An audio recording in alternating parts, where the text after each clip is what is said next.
9장 1절로 4절까지 말씀 정하겠습니다. 이 9장에서는 이스라엘 백성들이 누굽니까? 하나님의 백성이지 않습니까? 그러면은 지도자는 필히 하나님이 지정해 주셔야 되는 것이죠.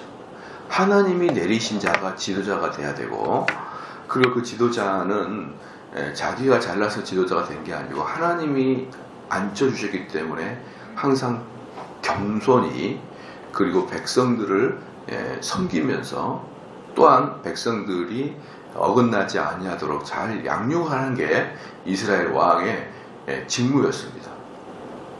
그렇기 때문에 이스라엘 왕은 내가 왕이 되는 게 아니고 하나님이 왕의 자리를 내려주셨고, 그렇기 때문에 하나님께서 이스라엘 백성을 다스리라고 하는 방식대로 잘 다스리는 것이 그들의 본분이었어요. 그렇기 때문에 이스라엘 사람들은 그렇게 어거지로 왕이 되면 안 되는 건데, 여기 나와 있는 그 기드온의 아들 중에 한 명인 아비멜렉은 이 모든 것들을 다 어기고 자기가 억지로 왕이 되려고 하는 사람이었고, 자, 그런 그 야망을 가진 사람 때문에 어떤 비참한 일들이 발생을 했느냐, 이런 것들이 오늘 쭉 나옵니다. 특별히 이제 이 3절에 보니까 참 재밌는 게 뭐냐 그러면은, 그 어미 형제들의 그를 위하여 이 모든 말을 온 세겜 사람들의 귀에 구하매 그들의 마음이 아비멜렉이 그을어서. 그들의 마음이 아비멜렉이 그을어서. 그러니까 이제 사실은 아비멜렉은 어때요? 적통이 아니지 않습니까? 적통이 아니면은 세겜 사람들도 다 알아야 됐는 거예요. 다 알아야 됐는데, 그 알지 못하고 아비멜렉으로 마음이 기울어지는 것, 그 자체도 하나님 앞에서 엄청난 죄예요.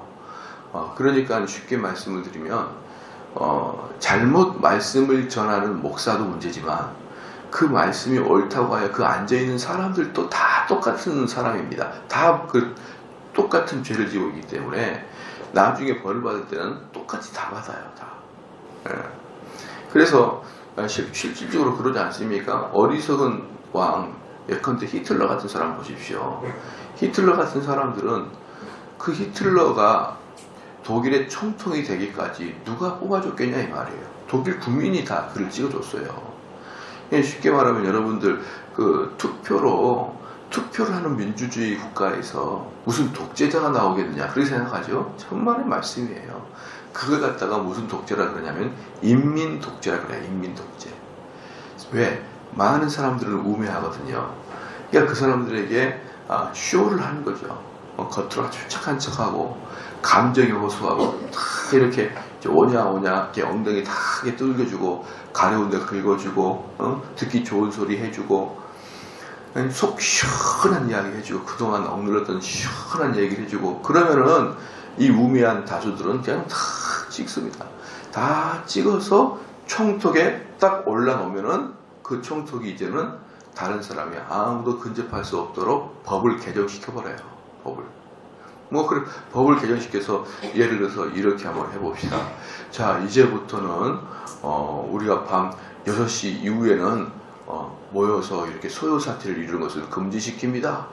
이렇게 이 법안 하나 딱 올려놓으면은 어때요? 사람들이 데모하려고 모이면은 6시만 되면 다 때려잡아주고 끝나는 거예요. 그래서 뭐라고 하니까 법 앞에 평등, 법에 대해서 법 밑에서 누구든지 더 도드라질 수 없습니다. 그래가지고 야당 제1 지도자들도 아니면 돈 많은 사람도 그냥 막 때려잡는 거예요. 왜? 법을 바꿔놨으니까. 그럼 그 사람 입장에서 뭐예요? 법 앞에 평등 맞죠? 그렇게 해가지고 인민 독재가 시작이 되는 겁니다, 여러분. 우리 21세기에 이 법치국가에 무슨 말이 됩니까? 옛날에나 탱크로 밀고 그래서 잡아가죠. 탱크로 밀고 잡아가가지고 나중에 어떻습니까? 법을 개정시킨다니까요, 법을 개정시키면 돼버리는, 끝나는 겁니다, 그러면. 그러니까 모든 사람이 법 앞에 평등이요, 법치국가요, 법치국가로 말할 수 있지만, 그때부터는 독재가 되는데, 바로 3절 보니까 그 여룻바알의 밑에서 여룻바알을 지지하는 사람들이 전부 다 돌아섰다는 것을 볼 수가 있어요. 참, 그래서 이제 우리가 이 장을 연구할 때 두 가지의 교훈을 분명히 알아야 됩니다. 이 장에서는 우리한테 뭘 이야기해 주냐면, 첫 번째는 외부 세력의 침입보다는 내부의 분열이 훨씬 무섭다. 내부의 분열이 특별히 이스라엘에게는 진짜 어렵다. 그렇잖아요. 두 번째는 왕권이 오용되는 경우에는 엄청난 비극을 초래할 수 있다. 왕권이 뭡니까? 왕의 가장 큰 권력은 뭐죠? 군대와 경찰력이죠. 즉 많은 사람을 강제적으로 감옥에 가두거나 죽일 수 있는 권세가 왕권인데, 그 권세에 올라간 사람이 그 권세를 잘못 사용하면 정말 많은 사람이 죽게 된다. 그래서 독재자들은 법을 그렇게 만들어 놓기 때문에 그 독재자가 죽기 전까지는 바뀌지 않습니다. 그래서 암살이 일어나는 거예요, 독재자들한테는. 자, 이제 1절에 보면은요, 여룻바알의 아들 아비멜렉이 세겜에 가서 그의 어미 형제에게 이르러, 여기서 보면은 아비멜렉은 여룻바알의 아들이라 이렇게 소개가 되었습니다. 왜 이렇게 소개가 됐냐면은 기드온의 아들이라 라고 소개가 되지 않냐고 여룻바알의 아들이다 라고 소개가 된 이유는 이 아비멜렉과 기드온을 아주 극명하게 대조시키기 위함입니다. 기드온은 뭡니까? 바알과 논쟁에서 이긴 게 기드온이에요. 바알과 논쟁에서 이긴 자가 기드온이다. 이것과 아비멜렉은 그 바알을 섬기는 자가 되어버린 것이죠. 바알을 섬기는 자예요. 그러니까 이 둘의 차이는 아주 극명하게 보여주는 것입니다. 그래서 오히려 기드온이라고 하지 않냐고 여룻바알이라 이렇게 표현했습니다. 여룻바알의 아들 아비멜렉이 세겜에 가서, 세겜이 누굽니까? 그 어미 형제들이에요. 그래서 어제도 말씀드렸지만 이 기드온은 가는 곳마다 첩을 둔 것 같다 이 말입니다. 특별히 세겜에서는 확실히 첩을 뒀고요. 그래서 가는 곳마다 첩을 둔 것 같은데, 그 어미의 형제에게 이르되, 자, 그래서 이 어미의 형제다라고 하는 것은 어떤 거냐 그러면,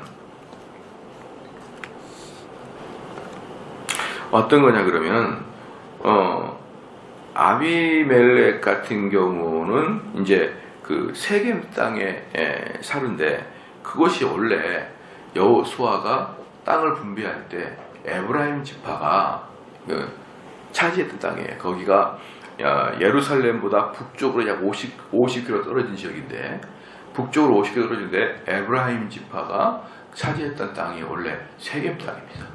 그런데 그곳이 나중에는 도피성으로 레위 지파에게로 넘어가요. 그 세겜 땅이. 그렇기 때문에 그 에브라임 땅은 원래부터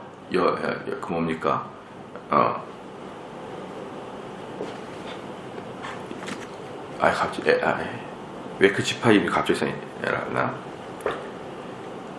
그렇죠. 갑자기 제가 막 생각이 이렇게 머리가 이렇게 가는지. 그래서 어쨌든 그 지역은 원래 여로보암 지파가 딱 차지하고 있었어요. 그런데 그 지역에서 도피성이 만들어지게 되므로 이제 그곳은 레위 지파가 들어오긴 했지만, 원래 그 지역은 에브라임 지파의 땅이었기 때문에 에브라임 사람들이 많았었을 거예요, 그 지역에. 그래서 이 세겜 땅의 사람들은 에브라임 지파 사람들이었거나, 아니면 에브라임 지파가 차지하기 전에 히위 족속이 차지하고 있었거든요. 그러니까 그 지역은 그 세겜, 이 여룻바알의 아들 아비멜렉의 엄마, 그러니까 여룻바알의 아내가 둘 중에 하나예요. 세겜의 사람으로서 히위 족속의 계열의 사람이든지, 그 다음에 에브라임 지파의 사람이든지 둘 중에 한 지파의 사람이에요. 만약에 이 여인이 에브라임 지파의 사람이었으면은 이 전쟁은 민족의 그 잔인한 그 혈육에 의한 동족 상잔의 비극이고요. 아니 히위 사람이었다 그러면은 여전히 가나안 사람과 이스라엘의 전쟁이었어요. 이 둘의 전쟁은. 근데 어느 지파의 사람인지 정확히 몰라요. 에브라임 지파 사람인지 휘 족속의 사람인지 정확히 모르는데 어쨌든 둘 중에 하나일 것이다. 이 말입니다. 그런데 여기서 쭉 보면은 재밌는 게 뭐냐 그러면 그 어미의 형제에게 이르러, 이게 특별히 철저하게 여기 성경의 저자는 그 어미의 형제라고 분명히 그 기드온하고는 격을 둡니다. 기드온은 므낫세 지파의 아비에셀 가문의 출신이에요. 므낫세 지파의 아비에셀 가문의 출신인 것 반해서 이 어머니는 전혀 므낫세 지파가 아니기 때문에 여기에서 그 어미의 족속이라고 분명히 표현을 해줍니다. 근데 그 어미의 형제에게 이르러 그들과 외조부의 온 가족에게 말해 가로되. 그러니까 지금 그 아비멜렉이 그 어미의 형제들, 즉 여기서도 보면은 일단의 족속들에게 이야기하고 있는 거예요. 상당히 많은 족속에게 그 지역의 그 엄마의 그 외할아버지 가족, 여기 아니고 그 외할아버지를 중심으로 하고 있는 그 집단들 있잖아요. 그 집단들에게 가서 하소연 합니다. 우리를 내 말을 잘 들어보십시오. 2절 말씀에 청하노니 너희는 세겜 사람들의 귀에 말하라. 여룻바알의 아들 70인이 다 너희를 다스림과 한 사람이 너희를 다스림이 어느 것이 너희에게 나으냐. 또 나는 너희의 권력 지친임을 생각하라.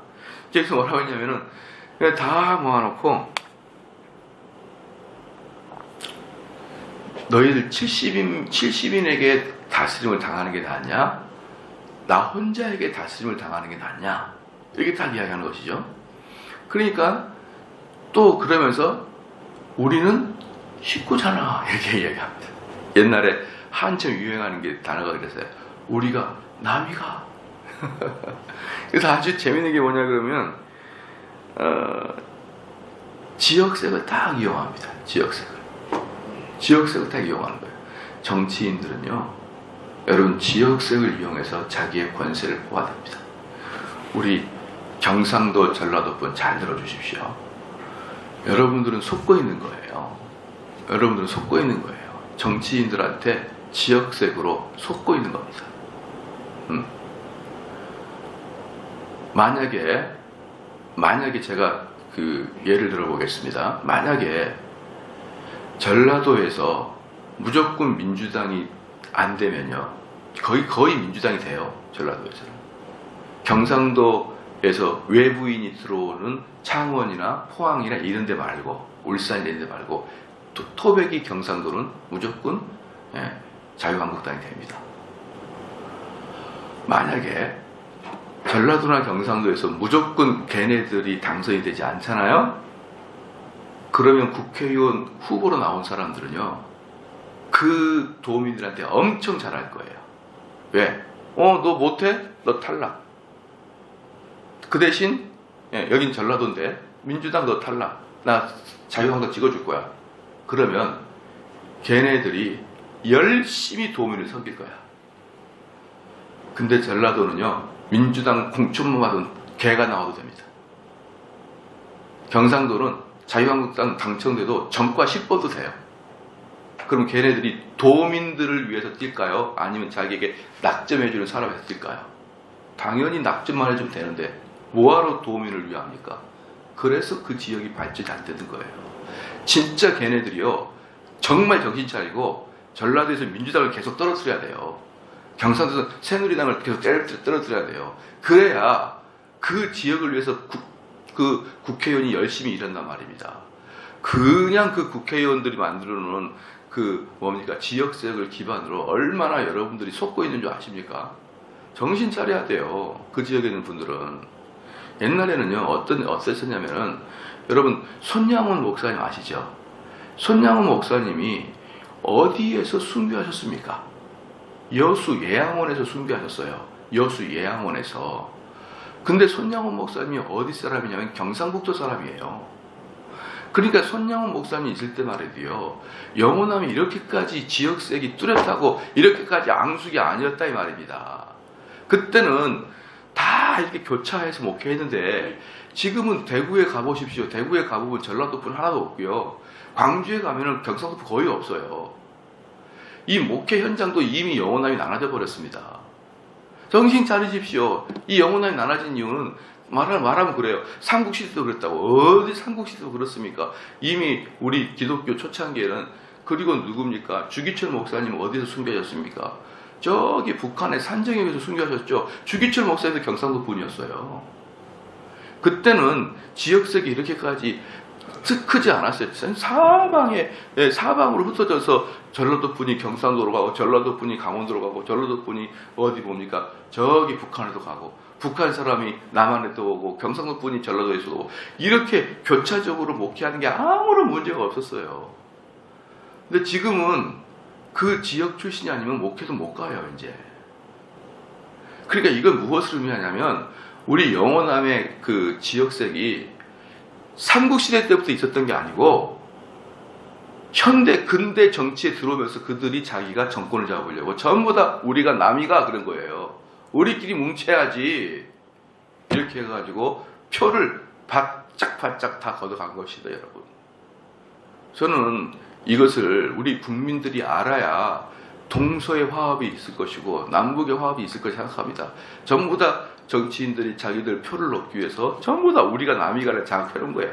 다 우리는 하나야. 여기 보십시오. 정확하게 지금 이 아비멜렉이요, 그들을 장악한 게 뭐냐면 우리 형제잖아.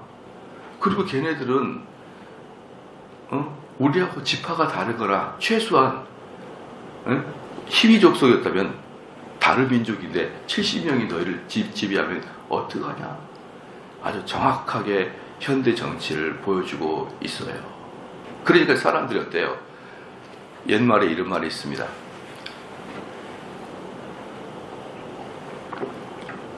물보다 피가 강하고, 그렇죠?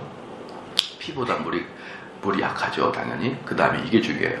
혈육은 이성보다 앞서다. 혈육이면 이성 필요 없어요.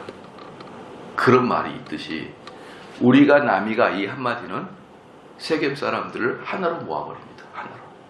그래서 봐봅시다. 뒤에 2절 말씀에 계속 볼게요. 70인이 다 너희를 다스림과 한 사람이 너희를 다스림이 어느 것이 너희에게 나으냐. 또 나는 너희의 권력 지친임을 생각하라. 이렇게 말하니까 3절에 그 어미 형제들이 그를 위하여 이 모든 말을 온 세겜 사람들의 귀에 고하매 그들의 마음이 아비멜렉에게로 기울어서 말하기를 시작. 우리가 뭐라 합니까? 그는 우리 형제라 하고.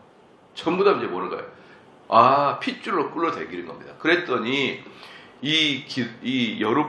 아비멜렉의 말이 처음에는 자기 어머니의 식구들에게, 어머니 지파들에게 다 이야기해요. 그러니까 어머니 지파들이 이야기 듣고 보니까 네 말이 맞다. 70인에게 지배를 당하느니 너에게 지배를 당하는 게 맞을 것 같고, 거기다가 우리는 한 핏줄이야. 이렇게 말하고 딱 설득을 하니까 그 어머니 형제들이 또 돌아다니면서 딱 설득을 하니까 모든 세겜 사람이 뭐라고 합니까? 그는 우리의 형제야. 지금 무슨 말이에요? 우리가 남이가? 이렇게 딱 된 거예요. 그러니까 세겜이 어때요? 똘똘 뭉쳐버립니다. 똘똘. 여러분, 이게 바로 사악함의 시작인 거예요. 사악함의 시작. 제가 옛날에 그 외부 강의를 가게 되면 광주도 한번 가고 경상도도 가고 그런 적이 있었어요. 그때 제가 광주 가가지고 그랬어요. 너희들 사이에서, 그때 새누리당이 있으니까 새누리당이 나와야 된다 그랬더니 헐 막 그래, 이게 뭔 일이다냐 이러면서 쳐다보는 거예요. 그래야 너희들 광주가 발전을 해. 그래야 정신 차려. 그랬더니 나를 막 북한에서 넘어온 사람인 것처럼 쳐다보는 거예요. 저런 인간이 다 있나. 경상도 가가지고 너희들 중에서 그 민주당 찍어야지만 경상도 발전해. 그랬더니 지금 뭐하는 인간 있고 저거 막 이렇게 쳐다보는데, 여러분 이게 바뀌지 않으면 전부 다 여러분들 이용당하고 말아요. 이용당하고. 철저하게 누가 우리 지역을 위해서 일할지 난 그 사람만 찍을 거야. 딱 그래 보십시오. 진짜 우리 지역을 위해서 일할 사람을 내가 찍어줄 거야. 그러면은 그 사람들은 도민들의 그 입맛에 맞춰 열심히 일할 거예요. 열심히. 여러분 아시겠죠? 그런 것들을 우리는 옛날에 그 뭡니까, 김대중, 김영삼, 또 삼김 김종필 있을 때 그들의 삼김 정치라는데 그때의 그 정치 별명이 뭐냐면 보수 정치야. 보수 정치. 즉 그 김대중, 김영삼, 김종필에게만 잘 보이면 돼요. 그럼 무조건 공천 받으면 그 지역에서 당선되기 때문에 엄청 사람들이 그들에게 순종했어요. 순종. 충청도에서는 김종필에게 딱 나왔어요. 그때 되면 탁 공화당인가 뭔가 되고 탁 그렇게 돼 있었거든요. 그러니까 그들은 국민은 안중에도 없어요. 자기들의 그 보수에게만 충성을 다하는 겁니다.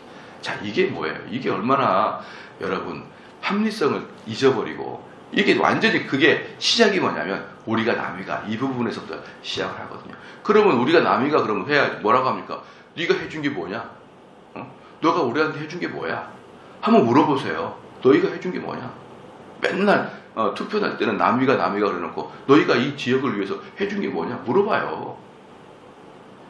자, 보니까 그래서 이제 이 옛날에 여기 처음에 이사 올 때 그 여기는 이제 경상도 아니 경기도나 서울은 격전지잖아요. 격전지. 그러니까 훨씬 국민들을 위해서 많이 일을 합니다. 옛날에 처음에 여기 올 때 제가 이게 고양시에 있는 그때 시장을 만났었어요. 시장 만나가지고 종교 지도자들이 시장에 왔는데 탁 그때 그 시장의 첫 마디가 그거더라고요. 여러분 목사님, 스님 여러분들 이 삼송 땅이 바로 제가 허가를 받은 사람입니다. 그러는 거예요. 원래 이 지역인 전체가 그린벨트고 다 군사 분계지역인데 제가 다 해결했습니다. 그러면서 자기의 공로를 높이 취하는데 그게 바로 뭐예요? 라이벌 경쟁을 하면서 해야 이런 일들이 발생하는 거예요. 다 제가 고도 제한도 풀었고요. 뭐 군부의 옆에도 뭐 50층까지 올라갈 수 있도록 제가 다 고도 제한 풀었습니다. 저의 공로입니다. 꼭 기억해 주십시오. 이렇게 열심히 일하는 사람을 뽑으려고 그러면 어때요? 자유경쟁을 시켜야 된단 말이에요. 자유경쟁을. 그 다음에 떨어졌어요. 바뀌어버렸어. 그래서 불쌍해. 그렇게 열심히 일하신 분인데 그 다음에 툭 떨어져가지고 지금은 제야에 묻혀 계셔요. 예. 자, 그 다음에 3절에 이제 그는 우리의 형제라고 하였고 이제 이렇게 딱 됩니다. 그 다음에 그래서 여러분이 좀 알게 뭐냐면은 왜 이제 이 아비멜렉이라는 사람이 이렇게 다른 기드온의 아들 70명을 그렇게 거의 학살을 시켰어요. 학살을. 왜 그랬냐 그러면요. 두 가지가 이 사람 마음에 있었기 때문에 그렇습니다. 첫 번째는 뭐냐면은 깜이 안 되는 사람인데, 깜이 안 되죠. 적통이 아니니까, 첩의 아들이니까. 깜이 안 되는데 욕망이 너무 강해. 이런 사람이 문제입니다. 항상 깜이 되는 사람이 그 자리에 있어야 돼요. 근데 깜이 안 되는 사람이 욕망이 강하는 것이 제일 문제예요. 두 번째는 뭐냐 그러면은 심각한 피해의식이 큰 문제입니다. 왜 피해의식을 가졌냐 그러면은 이 사람은 자기가 높은 사람이 되고 싶은데 그래서 어떻게 해서든지 이 정권을 차지하고 싶어가지고 정권을 차지하려면 저 70인을 다 죽여버리고 싶은 거예요. 그런데 이 피해의식까지는 뭐냐면 자기가 그 생각을 가지고 있으니까 다른 70인도 누군가가 정권을 잡기 위해서 다 죽일 것 같다는 느낌이 드는 거예요. 그러니까 내가 선수를 취하겠구나 이 마음이 든 거예요. 바로 이게 피해의식이에요. 그렇기 때문에요. 사람들은 이런 사람이 있어요. 남이 저한테 이렇게 자꾸 전화 온 사람이 어떤 사람이냐면 막 남을 의심하고 남을 뒤에서 헐뜯고 이런 사람들은요. 가만히 있다가 목사님이 자기를 누군가가 헐뜯고 있다는 느낌이 드나 봐요. 그러면 전화를 해요. 목사님 왜 그 사람하고 저를 이렇게 욕을 하죠? 신기합니다. 신기해요. 그걸 혼자서 집에서 다 묵상하고 말이죠. 이미 시나리오까지 다 짜가지고 그랬을 것이라는 확증을 딱 가지고 전화를 하면요. 여러분 만약에 제가 여러분들 전화해가지고 여러분 김 집사님 왜 홍길동 집사랑 저 욕하죠? 제가 만약에 여러분 전화한다고 생각해봐요. 그러면은요. 얼마나 황당하냐면은 내가 홍길동 씨하고 당신을 욕하지 않았다는 증거를 한번 대보세요. 증거를 못 대요. 그러니까 제가 전화해가지고 김 집사님 왜 홍길동 씨랑 둘이 앉아가지고 제 욕을 하세요? 지나갈 때 보니까 커피숍에 둘이 앉아가지고 깔깔거리고 있는 것이 내 욕을 한 것 같은데 왜 제 욕을 하셨어요? 그러면요, 내가 그때 욕하지 않았다는 것을 증거를 못 대요. 근데 이렇게 피해의식을 가진 자들은 이렇게 저에게 전화합니다. 목사님 왜 그때 저한테 그런 식으로 이야기를 하셨어요? 그러면은 야, 이건 내가 집사님 욕하지 않았습니다. 왜 그런 식으로 집사님이 그런 식으로 말씀을 합니까? 그러니까 목사님이 강하게 거부하는 거 보니까 진짜 욕하신 것 같네. 이러면서 사람을 완전히 골병을 들게 합니다. 그게 바로 이 확증 편향성이요. 그게 완전히 이제 피해의식인데, 이 지금 아비멜렉이 완전히 그 피해의식에 쌓인 거예요. 그래서 70인 중에 한 명이 누군가가 나를 칠 것 같고, 아니면 70인이 똘똘 뭉쳐가지고 나를 칠 것 같으니까 먼저 쳐야겠다, 이렇게 마음먹어요. 그래서 땀이 안 되는 사람의 욕망과 두 번째 피해의식에 찌들어 있는 사람들은 엄청난 해악을 끼치는 존재가 됩니다. 마지막에 보면요, 바알브릿의 묘에서, 바알브릿이 뭡니까? 어제 말씀드렸어요. 바알은 바알신이고 또는 주고, 그 다음에 브릿이 뭐예요? 언약. 지금 무슨입니까? 이게 언약의 바알이에요. 언약의 주. 그러니까 이들은 바알신을 잠시 한때 섬기는 게 아니고 완전히 이스라엘의 신을 여호와에서 바알로 바꿔버린 거예요. 그리고 이 바알신을 대대로 언약을 맺는, 그런 우리 자녀들까지 언약을 맺는 그런 신으로 만들어 버렸습니다. 그럼 바알 브릿의 묘, 이 묘라는 단어가 어떤 뜻이냐면 바이트입니다. 바이트라는, 묘라는 단어가 바이트인데, 이 바이트에서 벳이 나와요. 벳. 그래서 여러분 베들레헴 할 때 그 벳, 그게 바이트예요. 그 바이트가 뭡니까? 집이라는 뜻이죠. 그 베들레헴은 뭡니까? 보리, 밀이 잘 자라는 집이에요. 그러니까 뭐예요? 그러면은 바알 브릿의 묘는 뭐냐 그러면 바이트 바알 브릿이에요. 그러면은 이 뜻은 뭐냐 그러면 묘라는 단어보다는 바알 브릿의 산당이라는 뜻이에요. 산당.